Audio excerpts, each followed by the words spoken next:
हमारे प्रिय नेता एडवोकेट भाई चंद्रशेखर आजाद अब आपके बीच में अपने विचार रख रहे हैं।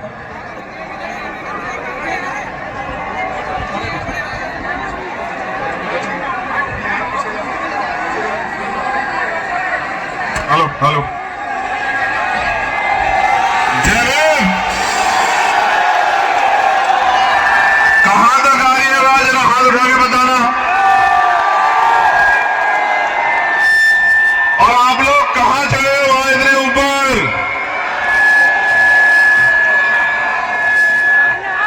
अपना ख्याल रखना, कहां चढ़ गए उतने ऊपर?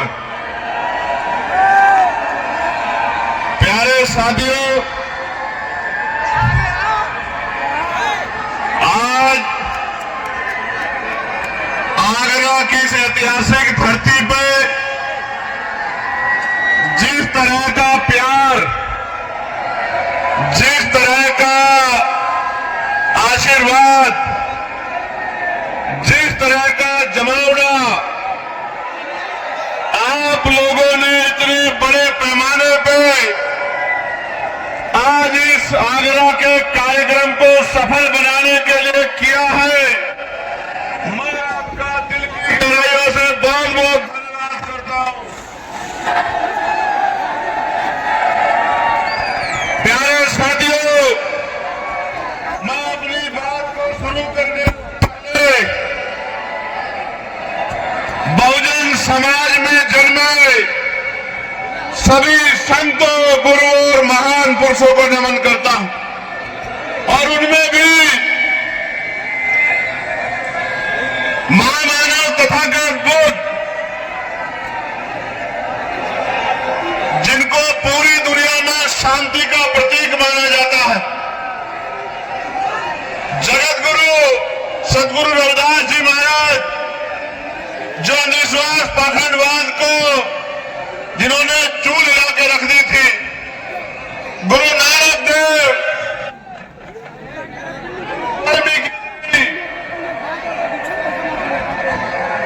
गुरु घासीदास जी महाराज, नारायण गुरु, राष्ट्रपिता ज्योतिबा फूले, मां सावित्रीबाई फूले, जो शिक्षा के नायक, मां फातिमा शेख, डॉक्टर बाबा साहब अम्बेडकर संविधान निर्माता और करोड़ों भारतीयों के मुक्तिदाता डॉक्टर बाबा साहब अम्बेडकर, सर छोटू राम, महामना रामसूर वर्मा, चौधरी महाराज सिंह भारती, बाबू जगदेव प्रसाद कुशवाहा, जननायक कपूरी ठाकुर, चौधरी चरण सिंह जी, कोतवाल धन सिंह गुर्जर, ब्रह्मानंद लोधी जी, संतराम जी प्रजापति जी, बाबू शिवदयाल चौरसिया जी, मान्यवर दीना भाना वाल्मीकि साहब और मेरे रहबर, मेरे नेता, मेरे गुरु मान्यवर साहब के सारे सांब श्री काशीराम जी को नमन करता हूं। मां अलियाबाई होलकर, महाराजा बिजली काशी, मां अवंतिकाबाई लोधी, मां झलकारी बाई, मां फूलन देवी को भी नमन करता। सम्मानित साथियों, आप जानते हैं कि ये कार्यक्रम जीआईसी ग्राउंड में नहीं होना था। ये कार्यक्रम कहां होना था? रामलीला मैदान में। और रामलीला मैदान सिर्फ मैदान नहीं है, वो मिट्टी है जिस मिट्टी में बाबा साहब अम्बेडकर के आंसू टपके थे, हमारे रहबर के आंसू टपके थे।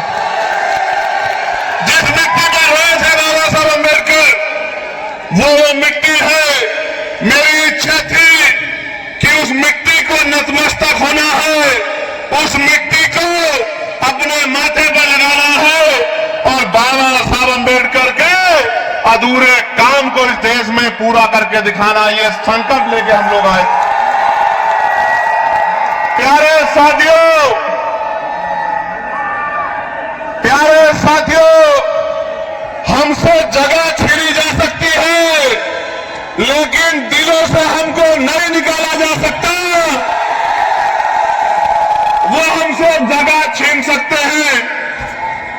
वो बहुत लंबे समय से ये करते आए हैं। वो हमसे आज जगह छीन सकते हैं, लेकिन आपके दिलों से हमें नहीं निकाल सकते। इस बात का प्रमाण आज आप लोगों ने दिया है। ये नौजवानों की सैलाबी ये जो संख्या है, और इधर मेरी माँ बहनों का जो धूप में बैठ के आशीर्वाद देने के लिए आई है, मैं आपका कैसे धन्यवाद करूं। आपने भीम आर्मी आजाद समाज पार्टी को जिस तरह का प्यार आशीर्वाद देने का काम किया है, मैं आगरा अलीगढ़ मंडल के अपने तमाम नेताओं का बहुत बहुत धन्यवाद करता हूं। भीम हमारे आर्मी के हमारे साथी, आजाद समाज पार्टी के हमारे साथी, हमारे भाईचारा संगठनों के हमारे नेतागण, हमारे अधिवक्ता मोर्चा के साथी, मिशन 78 के साथी, युवा मोर्चा के साथियों का मैं बहुत बहुत धन्यवाद देता हूं। और यह पहला ऐसा आंदोलन है जिसके मंच पे SC, ST, OBC और मुस्लिम, जैन, सिख तमाम जातियों के नेता आपको देखने को मिलेंगे। बाकी जगह पे तो अगर वो MP MLA भी बना देते हैं तो उसको इतनी हिम्मत नहीं देते कि वो अपने समाज के लिए एक शब्द मुंह से निकाल सके। आपको 2 अप्रैल 2018 याद है नहीं याद है? मैंने तो आगरा के जिलाधिकारी कार्यालय में भी नीला झंडा देखा था, और दिन मेरे आज भी याद है, मेरे आज भी याद है। प्यारे साथियों, जिन साथियों ने 2 अप्रैल में बलिदान दिया था, या जो साथी 2 अप्रैल में जेल गए थे, मैं चंद्रशेखर आजाद अपनी पार्टी की तरफ से आपको वादा करता हूं, 27 में राजकाज बदलेगा। इन झूठे मुकदमों को शाम तक हम लोग हटाने का काम करेंगे, मेरी बात को आप याद रखना। और जिन निर्दोष लोगों ने पुलिस की लाठियां खाई और जेल काटने का काम किया, उन निर्दोष भाइयों को सरकार सम्मानित करने का काम करेगी, उनके आंसू पोंछने का काम करेगी। इस बात का भी मैं आपको विश्वास दिलाता हूं। प्यारे साथियों, आज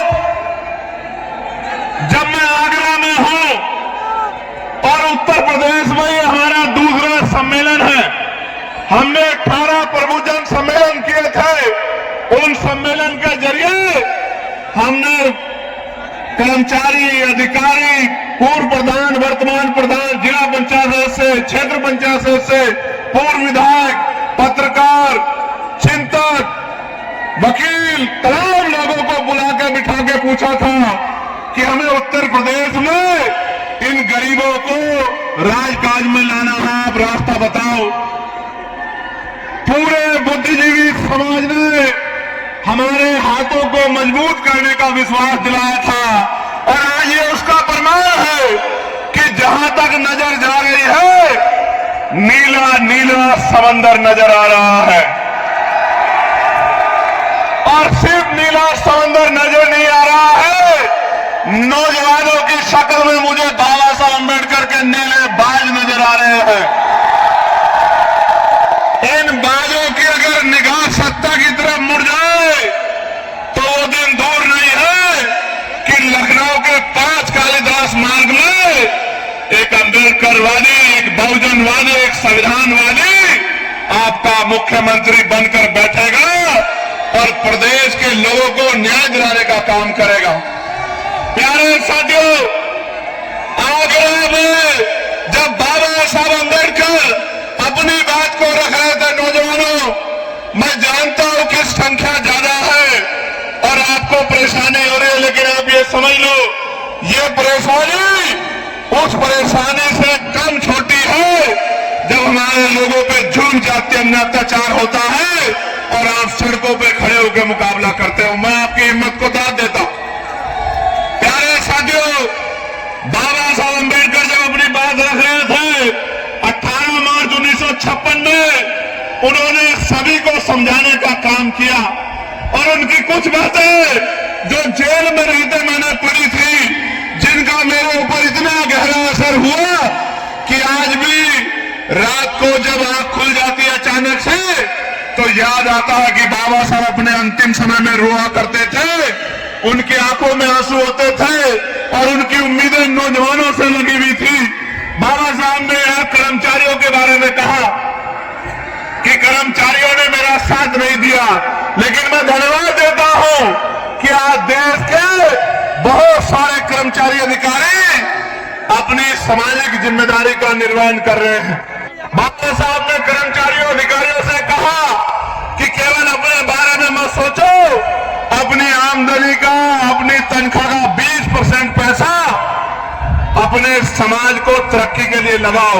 मैं उन कर्मचारियों का धन्यवाद दूंगा जिन कर्मचारियों ने बाबा साहब की बात को माना, और जिन्होंने नहीं माना मैं उनको आगाह करते हुए कहना चाहता हूं कि आप बाबा साहब का साथ नहीं दे पाए, लेकिन हम बाबा साहब के बच्चे मैदान में हैं।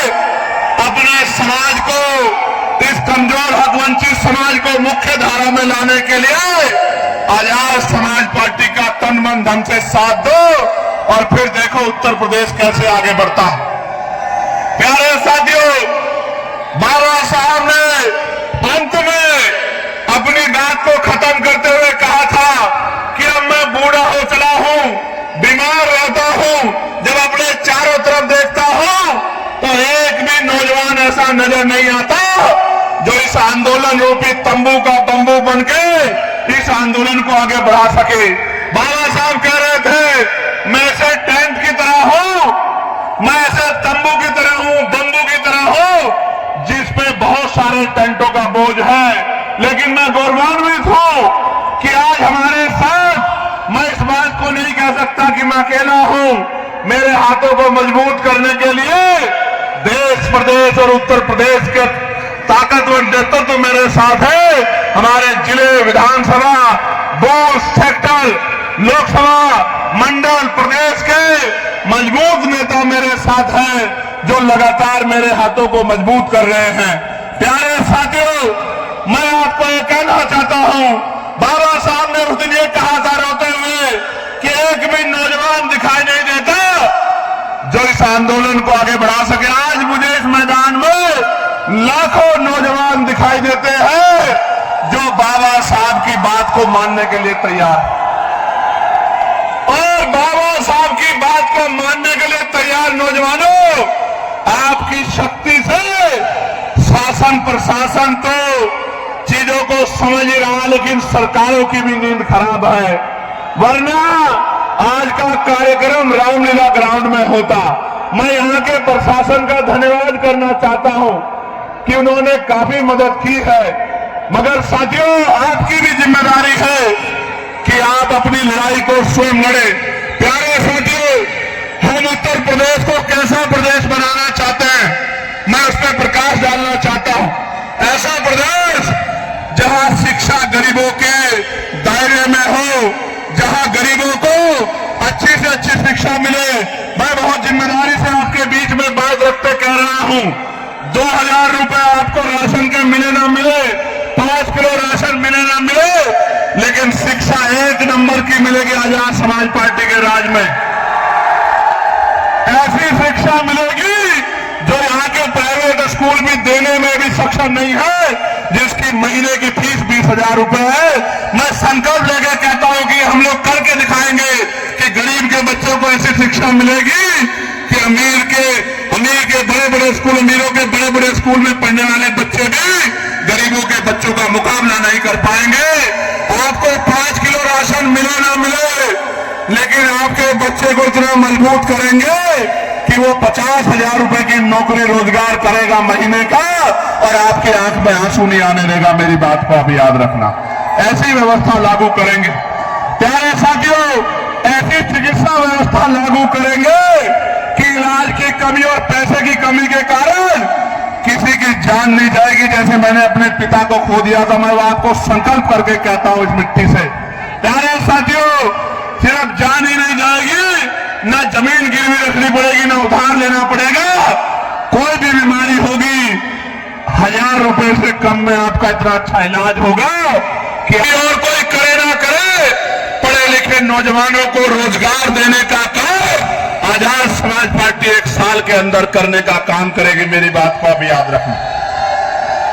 रोजगार देने का काम, आपके आंसू पोंछने का काम, आपकी जेब को मजबूत करने का काम, आपको सपने पूरे करने का अधिकार आजाद समाज पार्टी आपको 1 साल के अंदर अवसर बना के देगी। प्यारे साथियों, आज कानून व्यवस्था का क्या हाल है? आज कानून व्यवस्था का हाल खराब है। जुल जाति अत्याचार हो रहा है, बहन बेटियों की इज्जत लूट रही है। मैं आपको संकल्प करके कहता हूं, अगर कोई अपराधी किसी बच्ची की तरफ आंख उठा लेगा तो मुख्यमंत्री तो अभी कह रहे थे, मैंने मेरठ में भी पूछा था कि हर चौराहे पे यमराज खड़े, यमराज ना खड़े हो, लेकिन पुलिस को इतनी शक्ति दी जाएगी कि किसी गुंडे की हिम्मत नहीं होगी बहन बेटियों की तरफ आंख उठाने। और अगर उठाएगा, अगर कोई गुंडा उठाएगा तो आज की पुलिस तो 1 गोली मारती है, 2 गोली मार के उसको जो है पूरी जिंदगी के लिए इस लायक नहीं छोड़ेंगे कि वो किसी बहन बेटी की तरफ आंख उठा के देखने का काम करे।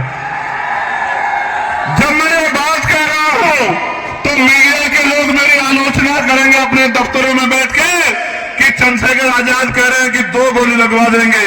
लेकिन मैं कह रहा हूं, बाबा साहब अम्बेडकर ने कानून मंत्री पद से इस्तीफा दे दिया था बहन बेटियों को हक अधिकार दिलाने के लिए। इन बहन बेटियों के सम्मान के लिए 1 नहीं 2 गोली तो उस दरिंदे को लगनी चाहिए जो बहन बेटियों की तरफ आंख उठाने का काम करे। लगनी चाहिए। प्यारे साथियों, आज महंगाई ने कमर तोड़ दी है। मेरे आज भी याद है 2004-5 में सोना 10,000 रुपए हुआ करता था। आज कितना है? 1,54,000 रुपए। 1,15 लाख तो नहीं आए, लेकिन सोना 10,000 से 1,54,000 रुपए हो गया। किसी गरीब के अंदर हिम्मत नहीं बन पा रही है कि वो शादी में सोने की व्यवस्था कर ले। मैं आपको कहना चाहता हूं, ये सोने का दाम ऐसे नहीं बढ़ा। हमारे प्रधानमंत्री जब मुख्यमंत्री हुआ करते थे गुजरात के, तो कहा करते थे कि रुपए की कीमत ऐसे नहीं गिरती है, रुपया गिरता है तो प्रधानमंत्री की साख गिरती है। लेकिन आज रुपया कहां चला गया, प्रधानमंत्री जी को नजर नहीं आता।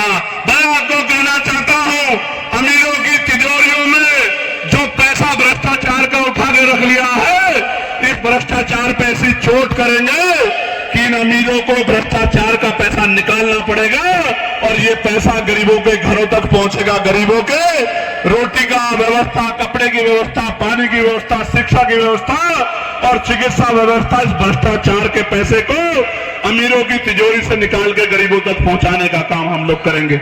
प्यारे साथियों, बाबा साहब ने 1956 में जमीनों की बात की थी। मैं आपके सामने कहना चाहता हूं, पुरानी सरकारों ने जितनी जमीन दी थी गरीबों को, अति पिछड़ों को, दलितों को, चुन चुन के उन जमीनों को छीनने का काम सरकार कर रही है। असामी पट्टे हो या सीलिंग वाले पट्टे या कोई और पट्टे, सारे पट्टों को लगातार पिछड़े मुसलमानों को जो जगह थी छीनने का काम कर रही है। जब सरकार बड़े बड़े हाईवे बना के जमीन एक्वायर कर सकती है, तो भूमिहीन मजदूरों को, किसानों को क्यों नहीं जमीन दे सकती? सरकार के पास का कोई जवाब नहीं है। और जिन्होंने 70 साल में घर बना के जो लोग रह रहे हैं, जैसे मथुरा में एक बस्ती को उजाड़ने का काम सरकार करने की बात कर रही है, जहां गरीब, दलित, वाल्मीकि समाज के लोग रह रहे हैं। मैं सरकार को चेताना चाहता हूं, अगर आप गरीबों के घर छीनने का काम करोगे मथुरा में या पूरे प्रदेश में, या उनकी जमीन छीनने का काम करोगे, हम आपकी कुर्सी छीन लेंगे। मेरी बात को याद रखना, ये गरीब आपको सबक सिखाएंगे। प्यारे साथियों, मैंने पार्लियामेंट में एक बिल लेके आया था मैं निजी क्षेत्रों में आरक्षण का। आपने पढ़ा होगा, सुना होगा कि दलितों को, पिछड़ों को निजी क्षेत्रों में आरक्षण मिलना चाहिए, क्योंकि सरकारी नौकरियां 2% है, प्राइवेट सेक्टर में आरक्षण मिलना चाहिए। बड़ी बहस हुई, कोई कहता है चंद्रशेखर आजाद तो निजी क्षेत्रों में आरक्षण की बात कर रहे। बात नहीं कर रहा हूं, राजकाज बनने दो।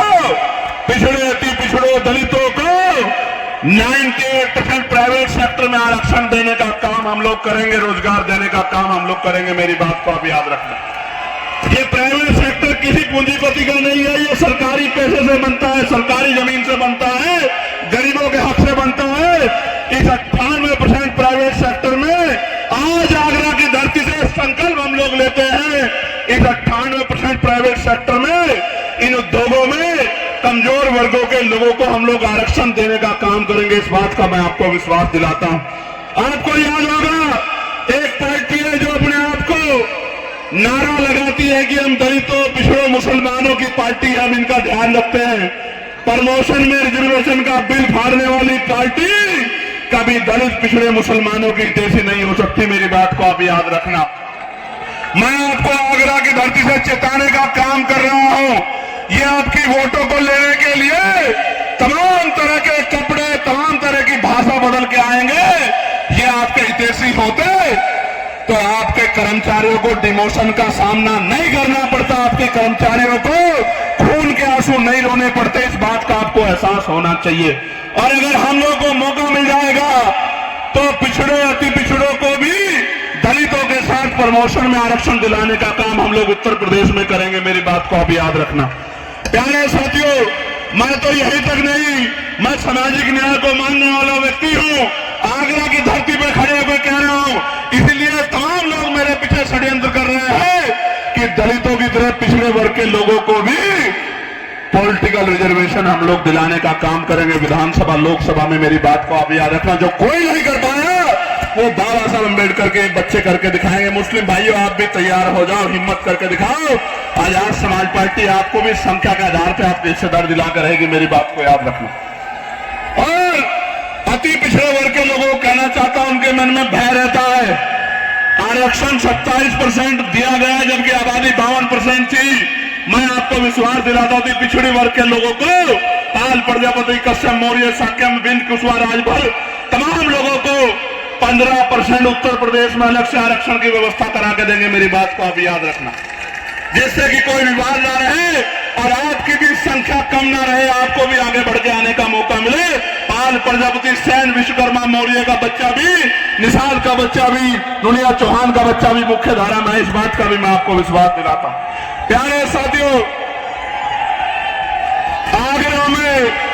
आगरा में जूते का व्यापार होता है, अलीगढ़ में ताले का बड़ा काम है, फिरोजाबाद में कांच का बड़ा काम है।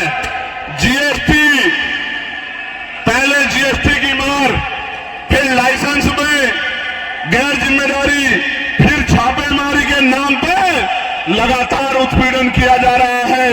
लगातार कारीगरों को, मजदूरों को मजबूर करने का काम ये सरकार कर रही है। छोटे छोटे व्यापारी आगरा में जब रिक्शे से अपना माल भेजते हैं तो जीएसटी के अधिकारी उनको पकड़ के 50-50 हजार रुपए की रिश्वत वसूलने का काम करते हैं।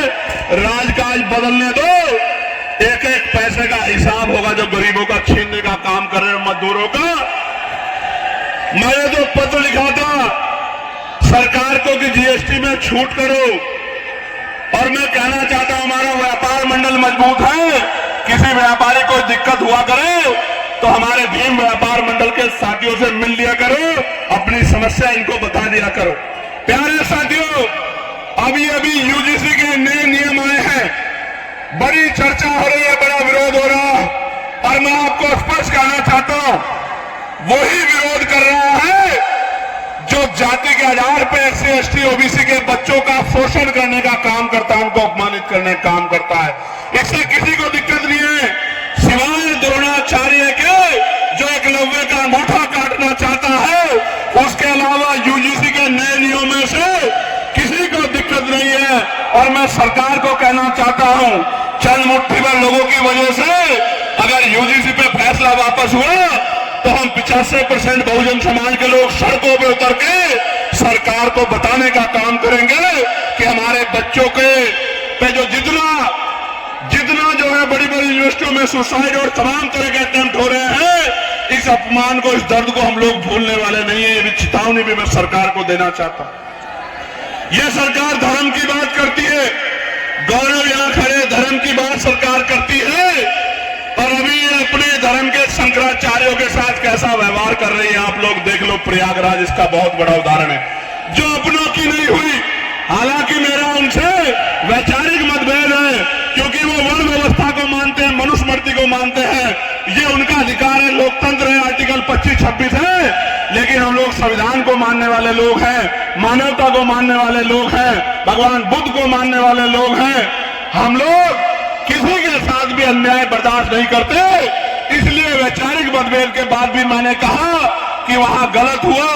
जिस तरह से उनके शिष्यों की चुटिया पकड़ पकड़ के उनको खींचा गया, ये इस बात का उदाहरण है कि जब सत्ता तानाशाह हो जाती है तो पहले उसी का इलाज करती है जिसने उसको सत्ता में लाकर बिठाने का काम किया है। प्यारे साथियों, आज उत्तर प्रदेश में बरेली में अन्याय हो रहा है, आप सबके सामने है। आज हाथरस में अन्याय हो रहा है। हाथरस के जख्म भी हम भूले नहीं है। आज बुलंदशहर में क्या हाल है, प्रयागराज आपको याद होगा किस तरह से 90 बच्चों को जेल भेजने का काम इस सरकार ने किया था। और प्रयागराज में कौशाम्बी में अपनी 5 समाज की बच्ची को मुझे जाने नहीं दिया था उनके घर पे। और आपको याद होगा कानपुर देहात में क्या अन्याय हुआ। आपको याद होगा अरुण वाल्मीकि के यहाँ हम लोग आए थे, जब उस बच्चे को मार दिया था, उसकी भी 30 दिन की उसकी गर्भवती पत्नी को पीटने का काम किया था। मैं उस दिन में उनके आंसू पूछने के लिए आया था। हाथरस के परिवार को मुख्यमंत्री ने वादा किया कि नौकरी और घर देंगे, नहीं दिया। ये इनके वादे खोखले हैं। और अभी मेरठ में आपने देखा, मेरठ के कपसाड़ में एक चुनाव सांसद अपनी बहन से और अपनी मरी हुई मां से नहीं मिल पाया, पुलिस लगा के मुझे रोकने का काम किया। मैं कहना चाहता हूं, मुझे तो रोक लोगे, मैं संविधान को मानता हूं, लेकिन इनको कैसे रोकोगे जब ये अपने पैरों पे खड़े हो जाएंगे? इनको कैसे रोकोगे? मुझे रोक लो, मैं कानून को मानता हूं, लेकिन कानून चलाने वाले हाथ जब इनके हो जाएंगे, जब इनका राज कहा जाएगा कमजोरों का, तब इन गुंडों को कैसे बचाओगे? इनके बारे में, गुंडों के बारे में सोचो। प्यारे साथियों, मैं बहुत जिम्मेदारी से आपको ये कहना चाहता हूं, इस जुल्म जाति को रोकने के लिए हमें कमर कसनी होगी, क्रांति के लिए तैयार होना पड़ेगा। और क्रांति संवैधानिक रूप से वोट के रूप में होगी। जब मैं सड़कों पे था, सड़कों पे लड़ता था, आज पार्लियामेंट में आपने भेज दिया है, तो बताओ पार्लियामेंट में आपकी आवाज गूंजती है, नहीं गूंजती है? क्या 543 में नीले पटके वाला दिखाई देता है, नहीं दिखाई देता है? कहीं छिप तो नहीं जाता? सुनते हो, नहीं सुनते हो? प्यारे साथियों, इस देश में 15 अगस्त 1947 को तय हो गया था। मुस्लिम समाज के भाई सुन लें, जैन समाज के भाई, सिख समाज के सब भाई, बौद्ध समाज के भाई, क्रिश्चियन समाज के भाई सुन लें, हमारे जो मसीह समाज को मानने वाले लोग हैं वो भी सुन लें। 15 अगस्त 1947 को तय हो गया था कि जिस स्ट्रक्चर का जो स्वरूप है, अगर वो मस्जिद है तो मस्जिद रहेगी, वो मंदिर है तो मंदिर रहेगा, वो चर्च है तो चर्च रहेगा, वो गुरुद्वारा है तो गुरुद्वारा रहेगा। लेकिन जब से इनकी सरकार आई है, हर मस्जिद को, हर गुरुद्वारे को, हर चर्च को जानबूझ के टारगेट करने का काम ये सरकार कर रही है कि इनका राजनीतिक एजेंडा कामयाब होता रहे। मैं आपको कहना चाहता हूं, सरकार की जिम्मेदारी है कि पुलिस को कहे, एडमिनिस्ट्रेशन को कहे कि इस तरह का माहौल खराब नहीं होना चाहिए। लेकिन कई बार फतेहपुर के मकबरे को हम लोग देखते हैं, सरकार शामिल नजर आती है, बीजेपी के लोग तोड़ने का काम करते हैं। मैं आपको कहना चाहता हूं, हिम्मत मत हारो। जब माहौल खराब करने वाले लोग हैं तो आपका हाथ पकड़ के आपके साथ चलने वाले लोग भी हैं, मेरी बात को याद रखना। आपने अभी तक कभी इसे ताकत दी, कभी उसे ताकत दी, कभी उसे ताकत दी। एक बार बाबा साहब अम्बेडकर के सच्चे बच्चों को ताकत देके देखो, गुंडागर्दी का माहौल ठंडा हो जाएगा और स्वाभिमान सम्मान के साथ आगे बढ़ने का मौका मिलेगा। प्यारे साथियों, ये तो मैं हूं जो पार्लियामेंट में बोलता हूं, सड़क पर मुसलमान, ईसाई, सिख, जैन, बौद्ध, वर्णाल अल्पसंख्यक कह के लंबे समय तक आपसे वोट ली गई है, आप इस बात को जानते हैं। ये तो हिम्मत चंद्रशेखर आजाद के अंदर है कि जो धर्मनिरपेक्ष है, संविधानवादी है, सबके हितों की बात करता है, सबके हितों को आगे बढ़ाने की बात करता है। ना अमीर देखता है, ना गरीब देखता है, ना कमजोर देखता है, ना ताकतवर देखता है। प्यारे साथियों, हमारा न्यायप्रिय चरित्र देखना चाहते हो तो सुनो। संभल में जिस जज साहब ने पुलिस पे मुकदमे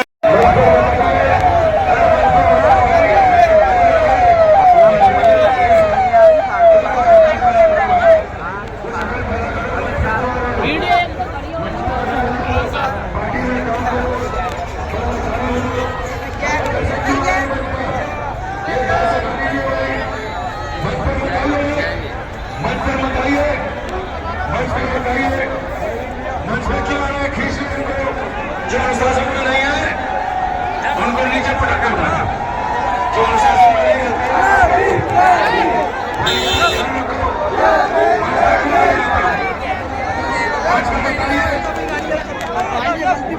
शांति से रहिए, सब लोग और शांति से रहिए। सुंदर साहब मुक्की मत करो, आराम से जाने दो उनको, आराम से जाइए, आराम से जाइए, चालीस बहुत बहुत धन्यवाद आपको, जनार्दन जी का बहुत बहुत धन्यवाद, जी का बहुत बहुत धन्यवाद, जी के कुशल